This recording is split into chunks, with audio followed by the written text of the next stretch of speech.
Couch co-op is dying, and no one really seems to care. Take a look at your TV. Chances are it's a lot bigger than the one you used to have. If you're anything like me, a screen like this would have been a godsend for couch co-op. 4-player Slayer was the original eye exam, and screen cheating, well, you know who you are. So with all of this extra Ultra HD real estate, why are games silently abandoning split screen? Surely couch co-op for the latest and greatest campaigns would be amazing on such massive high quality displays. How did we get from this, in 2001, to a $500 million title with half the features? Surprisingly, the story of split screen and couch co-op is a long one, full of controversy, innovation, and broken promises. Before we get into those, however, we need to set the stage. When you hear the word split screen, you likely think of classic titles from the 90s and the 2000s. You know, your GoldenEyes, Halos, and Battlefronts. While these were all massively influential, they were far from the first to use the feature.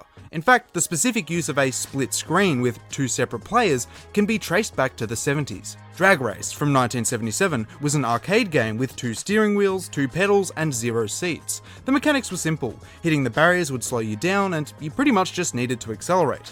However, in an arcade full of single-screen 2-player cabinets, it offered an early glimpse into the future of multiplayer gaming. 10 years later, developers were still working on this format. Xenophobe changed things up by featuring not 2, but 3 different windows. Players navigated space and alien warfare together with a simple horizontal scroll. By now, the first generation of video game consoles had come and gone, and the second was well underway. The success of things like the Atari 2600 meant that home gaming was starting to take over, and with this came a need for innovative methods of local multiplayer.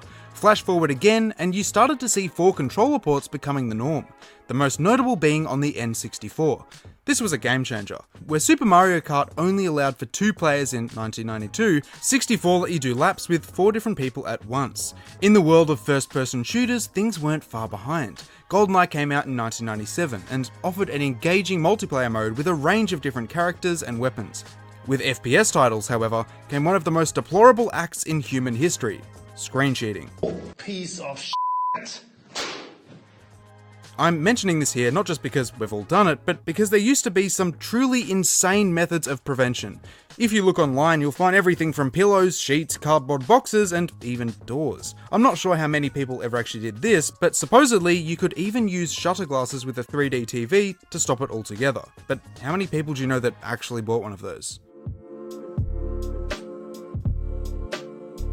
Couch co-op became a true phenomenon with the release of Halo Combat Evolved. It was following the path laid out by games like GoldenEye, but had revamped graphics and, importantly, controls. Moving and shooting were mapped onto 2 analog sticks, a trend that was only recently gaining traction. As a result, gameplay was far less awkward, complemented by a powerful sandbox of weapons and power-ups. This made matches faster paced, but also more accessible to the average player. Better still, the original Xbox included those sweet 4 controller ports, granting a seamless home experience on everything from Slayer to Capture the Flag. Sure, playing with your mates on one of these may have given you permanent eye damage, but it was fun. The same can be said for Call of Duty, which first featured split screen in COD 2. The later edition of Zombies went with it perfectly, becoming a staple in their titles for over a decade. Of course, this is no longer true, but we'll get there. Anyway, this video is about more than just split screen and shooters specifically. Regardless of the configuration, couch co-op had become a standard feature in consoles. Whether you were versing each other or an AI, there was no shortage of titles to choose from. A few great examples are games like Super Smash Bros, Wii Sports, and pretty much anything else Nintendo. In fact, I've got to give them credit here for being one of the only companies to still produce games and devices with this in mind. The Switch is literally made of controllers and offers some great and flexible methods of local multiplayer. To be completely honest, this is one of the only reasons I'd consider getting one.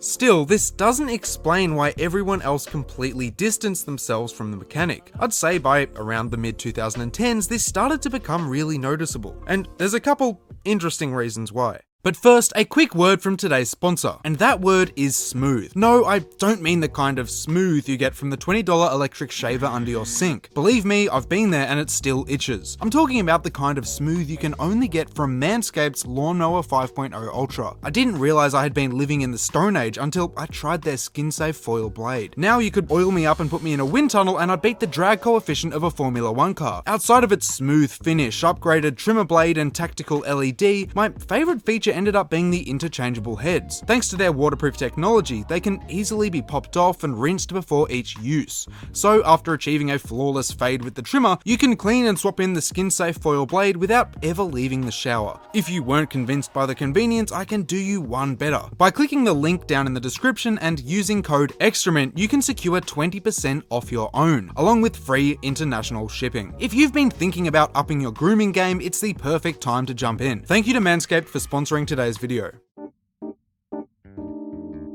If you've ever logged into Fortnite, Warzone, or even Overwatch, you might have noticed a shift in modern gaming that has emphasized its competitive aspects over almost everything else.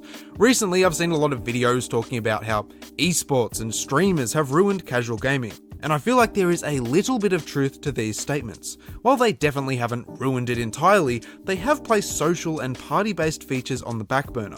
You could say this gained momentum with Fortnite, particularly when kids saw they could win millions by sweating for hours a day. But I think the first big examples can be found a little earlier. And what better place to start than with the removal of split screen in Halo 5. From the beginning, there seemed to be a huge focus on catering towards professionals. In the announcement trailer, this is made pretty clear. Naturally, if you're designing a game with competitive play and a high skill ceiling as priorities, maintaining a solid FPS is essential. 343 knew this and didn't want to cut it down to anywhere near the 30 FPS needed for playable split screen.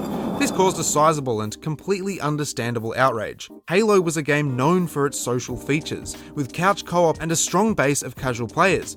By cutting out split screen, a staple for the last 15 years, they damaged their identity and people's trust. Nicely put by this Reddit user, 343 had taken away both the real and virtual couches. But surely they went back to their roots for Halo Infinite, right? Right?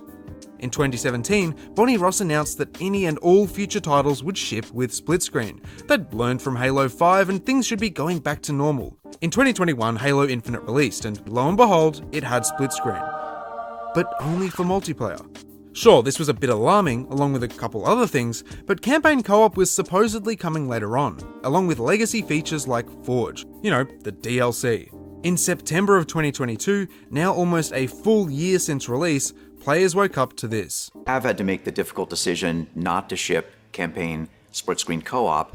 What? And people weren't happy.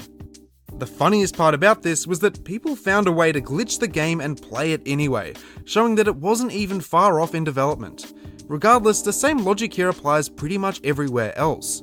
There's an expectation of high performance and amazing graphics, which is hard to deliver when you're rendering 2 or more players in such complex environments. Split screen isn't something you just add on at the end of development. It requires time and resource allocation. You need to think of it as a core feature from day one.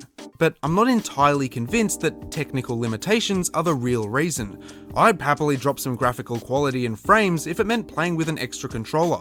I mean, that's what we've done for years. Instead, I think there's a far more obvious cause that's a little harder to swallow.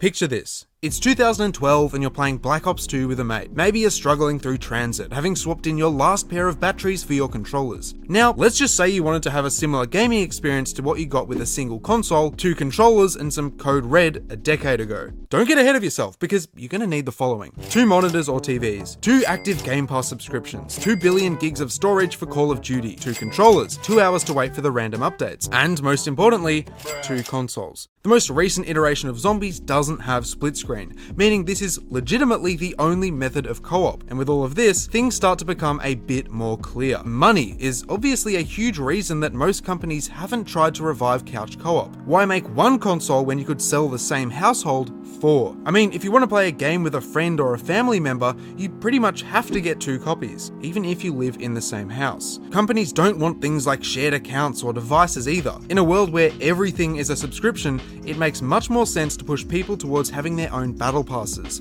game passes, and lockers. Anyway, who cares? You get so much more screen space on a single display. Voice chat or Discord covers the social aspect, and we've all got a console by now. Well, it's leaving a massive niche on the table that only Nintendo is really taking advantage of. The fact they can sell tens of millions of copies tells me that there is an audience out there that seriously appreciates this more casual, social approach to gaming, apart from Smash. I know because I'm one of them. Games and consoles have never been more powerful, but it feels like it's never been harder to sit down and play a game with people in person. You go onto forums for any new release, and there's always people genuinely let down by the lack of couch co-op. It's weird because split-screen games are becoming like a thing. It's gone from an industry standard to a niche in itself. You won't see it at all unless it's specifically marketed as an essential feature. I mean, think of It Takes Two and A Way Out. Both of these are fantastic, but only include split screen because it's designed as a core part of the game from day one. It's their major selling point, and I only found them because I searched up good co-op games to play out of desperation. The fact that I even needed to look that up is insane. I remember when you could just pick any of your game discs and there'd be a high likelihood you could plug in, say, an extra rock candy and be on your way. While I do love how easy it is to play online games now, I really wish couch co-op had remained a consistent feature. But let me know what you think, and let me know if it's still worth getting a Switch.